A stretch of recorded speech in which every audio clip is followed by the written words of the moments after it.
মধ্যরাতে আমার শ্বশুর আমার দরজায় টোকা দিলেন এবং বললেন, বউ, আমি বারান্দায় মেঝেতে পড়ে গিয়েছিলাম এবং আমার পায়ে ব্যথা করছে। যদি তুমি একটু মালিশ করে দিতে তাহলে হয়তো আমার একটু আরাম হতো। তখন আমি আমার শ্বশুরকে বললাম, আপনার আঘাত লেগেছে, তাই এতটুকু তো আমাকে করতেই হবে কি। এরপর আমি আমার শ্বশুরকে আমার বিছানায় শুইয়ে দিলাম এবং তার পায়ের আঘাতে একটু তেল নিয়ে মালিশ করতে লাগলাম। এরপর যা ঘটেছিল তা কেউ কল্পনাও করতে পারবে না, কারণ এরপর আমার জীবন সম্পূর্ণভাবে বদলে গিয়েছিল। বন্ধুরা, আজকের এই মোহনীয় গল্পে আপনাদের সবাইকে স্বাগতম।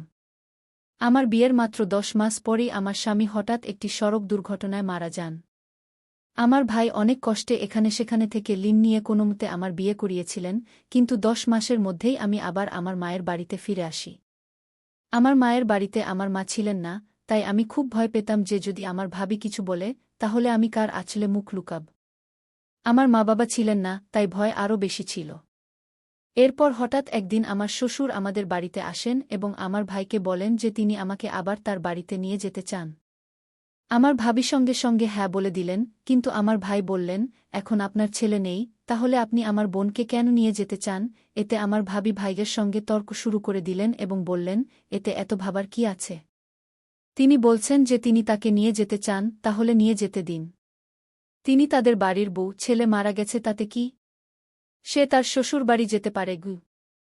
ভাবির এই ঝগড়ার পর ভাই কিছু না জিজ্ঞাসা করেই বললেন, যদি আমার বোন সেখানে খুশি থাকে তাহলে একজন ভাই হিসেবে আমি খুশি হব।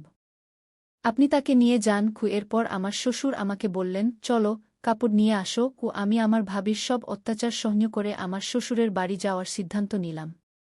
সেখানে পৌঁছে আমি আমার রুমে কাপড় বদলাচ্ছিলাম, তখনই আমার শ্বশুর এসে বললেন, বউ, 1 কাপ চা বানিয়ে দাও। আমি দ্রুত রান্নাঘরে গিয়ে চা বানালাম। চা পান করার সময় তিনি বললেন, বউ, তুমি কি জানো এই বাড়িতে আমি একেবারে একা? আমার ছেলে ছিল একমাত্র সন্তান, আর তোমার স্বামীও চলে গেছেন। তাই আমি তোমাকে এখানে নিয়ে এসেছি, যাতে আমার মনে হয় আমি এখানে একা নই। গিয়ে আমি বললাম, পিতাজি, আপনি একেবারে চিন্তা করবেন না। আমি তো আপনার মেয়ের মতো, আর সবসময় আপনার সঙ্গে থাকব।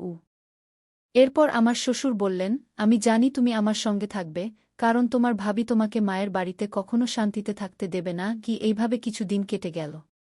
4 মাস পর এক রাতে আমি আমার রুমে ঘুমাচ্ছিলাম, তখন মধ্যরাতে কেউ আমার দরজায় টোকা দিল।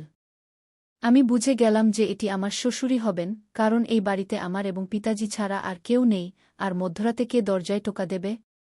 আমি ভাবলাম যে হয়তো শ্বশুরজির কিছু দরকার আছে, তাই দরজা খুলে দিলাম। দরজা খুলতেই আমার শ্বশুর আমাকে ধরে ফেললেন এবং বললেন, বউ, আমি বারান্দায় মেঝেতে পড়ে গিয়েছিলাম, মনে হয় আমার পায়ে মোচক। তিনি প্রকাশ করেছিলেন যে তিনি আমার জীবনকে একটি নতুন দিকে ঘুরিয়ে দিয়েছিলেন। তার কথাগুলো আমাকে গভীরভাবে নাড়িয়ে দিয়েছিল। যখনই আমি ঘুমাতে যেতাম তার কথা আমাকে ভাবতে বাধ্য করত। তিনি বলতেন যে আমার সাথে থাকলে তিনি তার একাকিত্ব অনুভব করেন না এবং তিনি চান যে আমরা দুজনেই একটি নতুন জীবন শুরু করি। সেই রাতের কথোপকথনের পর আমি নিজেকে খুবই দ্বিধাগ্রস্ত অবস্থায় পেয়েছিলাম এবং আমার মনে অনেক প্রশ্ন উঠছিল যে এটি কি সঠিক, এটি কি সমাজের নিয়মের বিরুদ্ধে যাবে না? কিন্তু কোথাও না কোথাও আমার মনে এই কথাও ছিল যে সম্ভবত আমার শ্বশুর সত্যিই একাকিত্বের সাথে লড়াই করছেন। অনেক ভেবেচিন্তে আমি তার সাথে কথা বলার সিদ্ধান্ত নিলাম। এক রাতে যখন শ্বশুরজি ঘুমিয়ে পড়েছিলেন, আমি তার ঘরের দরজায় টোকা দিলাম। তিনি দরজা খুলে আমাকে দেখে কিছুটা আশ্চর্য হলেন। আমি ভিতরে গিয়ে বললাম, শ্বশুরজি, আমি আপনার সাথে কিছু গুরুত্বপূর্ণ কথা বলতে চাই। তিনি আমাকে বসতে ইঙ্গিত করলেন এবং গম্ভীরভাবে বললেন, কি হয়েছে বউ, তুমি এত রাতে কেন এসেছ? আমি কিছুটা সাহস জোগাড় করে বললাম, শ্বশুরজি, আমি আপনার প্রস্তাব সম্পর্কে অনেক ভেবেছি। আমি বুঝতে পারছি যে আপনি একাকিত্বের সাথে লড়াই করছেন এবং একজন সঙ্গীর প্রয়োজন অনুভব করছেন। কিন্তু এই সম্পর্কটিকে সমাজের মানুষ মেনে নেবে না। সেই রাতের পর আমি আমার হৃদয়ের অশান্তি শান্ত করার চেষ্টা করেছি। আমি বুঝতে পেরেছিলাম যে শ্বশুরজির ইচ্ছা যদিও তার একাকিত্ব থেকে মুক্তি পাওয়ার ছিল, কিন্তু এই পথে হাঁটা আমাদের উভয়ের জন্যই ভুল হবে।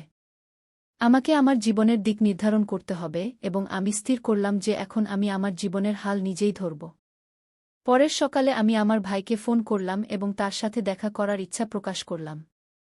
আমি জানতাম যে আমাকে আমার অবস্থা সম্পর্কে তার সাথে কথা বলতে হবে, তা যতই কঠিন হোক না কেন।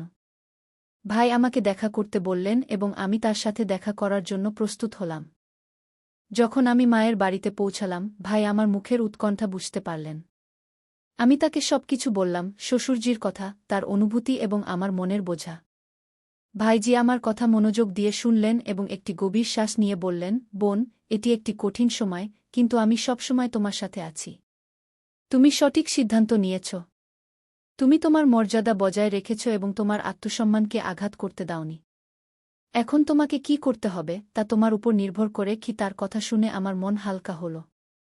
আমি ভাইয়াকে বললাম, আমি এখন আমার জীবনকে নতুন করে শুরু করতে চাই। আমাকে আমার নিজের পায়ে দাঁড়াতে হবে এবং নিজের জন্য একটি পথ তৈরি করতে হবে। আমি পড়াশোনায় মন দেব এবং একটি নতুন শুরু করব। ভাইজি আমার কথার সমর্থন দিলেন এবং বললেন, এটি তোমার জীবন এবং তুমি যে সিদ্ধান্তই নাও, আমি তোমার সাথে আছি। আমি ভাইয়াকে বলে বিদায় নিলাম যে আমি শীঘ্রই একটি নতুন শহরে গিয়ে আমার পড়াশোনা এবং ক্যারিয়ারে মনোনিবেশ করব। এখন আমার প্রাথমিকতা ছিল যে আমি এমন একটি জীবন গড়ে তুলব যেখানে আমি নিজেকে সম্মানিত অনুভব করতে পারি। বাড়ি ফিরে আমি শ্বশুরজির সাথে কথা বললাম। আমি তাকে বললাম, পিতাজি, আমি এখন এই ঘর ছেড়ে যেতে চাই। আমাকে আমার জীবনকে পুনরায় গড়ে তুলতে হবে। আমি জানি আপনি একা, কিন্তু এখন আপনাকেও আপনার জীবনে পরিবর্তন আনতে হবে। আমাদের উভয়কেই এগিয়ে যেতে হবে। কি শ্বশুরজি আমাকে গভীর দৃষ্টিতে দেখলেন এবং ধীরে ধীরে বললেন, তুমি ঠিক বলছ বউ। আমি আমার একাকিত্বের সঠিক এবং ভুলের মান হারিয়ে ফেলেছিলাম। আমার তোমার সাহায্য প্রয়োজন ছিল, কিন্তু এখন আমি বুঝতে পারছি যে আমাদের নিজ নিজ পথে চলতে হবে। আমি তোমার সিদ্ধান্তকে সম্মান করি। সেই দিন আমি আমার অবশিষ্ট জিনিসপত্র গুছিয়ে নিলাম এবং শ্বশুরবাড়িকে চিরতরে বিদায় জানালাম। আমি নিজেকে প্রতিশ্রুতি দিলাম যে এখন আমি আমার জীবনকে আমার স্বপ্ন অনুযায়ী গড়ে তুলব। কয়েক মাসের মধ্যে আমি একটি নতুন শহরে ভর্তি হলাম যেখানে আমি আমার পড়াশোনা সম্পন্ন করলাম এবং একটি সম্মানিত চাকরি পেলাম। আমি গর্বিত ছিলাম যে আমি প্রতিটি কঠিন পরিস্থিতির মুখোমুখি হয়েছি এবং আমার আত্মসম্মান বজায় রেখেছি। এই নতুন যাত্রায় আমি নিজেকে আগের চেয়ে অনেক বেশি শক্তিশালী এবং স্বাবলম্বী পেয়েছি। আমি উপলব্ধি করেছি যে জীবনে কঠিন সময় আসে, কিন্তু যদি আমরা আমাদের পথে দৃঢ় থাকি এবং সঠিক সিদ্ধান্ত নিই, তবে আমরা একটি নতুন জীবন পেতে পারি, এমন একটি জীবন যা আমাদের আত্মসম্মান এবং স্বাভিমানে ভরা। বন্ধুরা, গল্পটি কেমন লাগলো কমেন্টে অবশ্যই জানাবেন। এমনই মনোমুগ্ধকর গল্প শোনার জন্য চ্যানেলটি সাবস্ক্রাইব করতে ভুলবেন না। ধন্যবাদ।